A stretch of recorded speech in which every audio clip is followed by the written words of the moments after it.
Higayon ang pagpanghatag sa LGU Oroqueta ngadto sa mga estudyante nga scholar sa pangagamhanang lokal sa cash assistance diin personal nga gitunol ni Oroqueta City Mayor Lemuel Merrick M. Acosta sa mga kabataan aron iya usab nga mahimamat ang kabataan.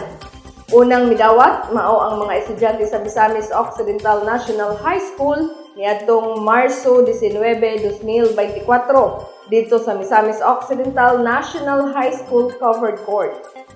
Aniya ang kumpletong detalye.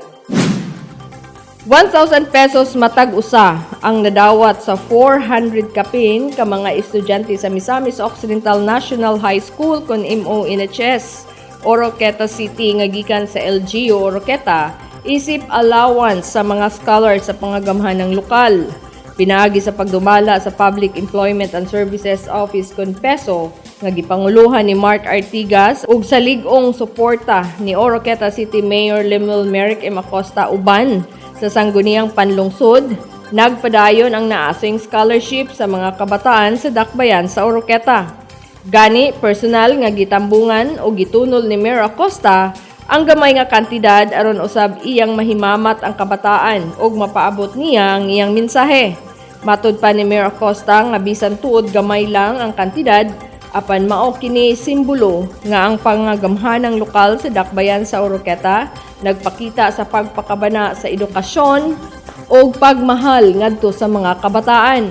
Nagpakita usab kini sa dako nga panlantaw sa mga kabataan sa dakbayan nga mahimong mabungahon uban sa ilang mga damgo kay ang kalambuan sa katawhan kalambuan usab sa dakbayan.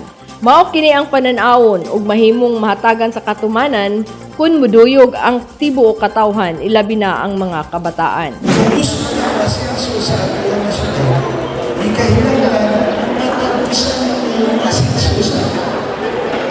Dili kahit ang ato siyudad ng iswa, pero ang mga katawhan ng iswa.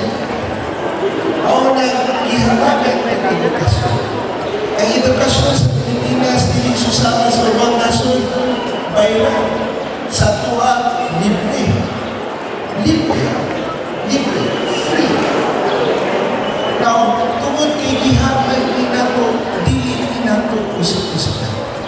Matod pa, education is the key to success. Ana usab sila City Councilor Eileen Manunog Taladua, City Councilor Josebel Maghinay ug ang ABC President Naneth Merle Bandala ang mitambong sa nahisgutang kalihukan.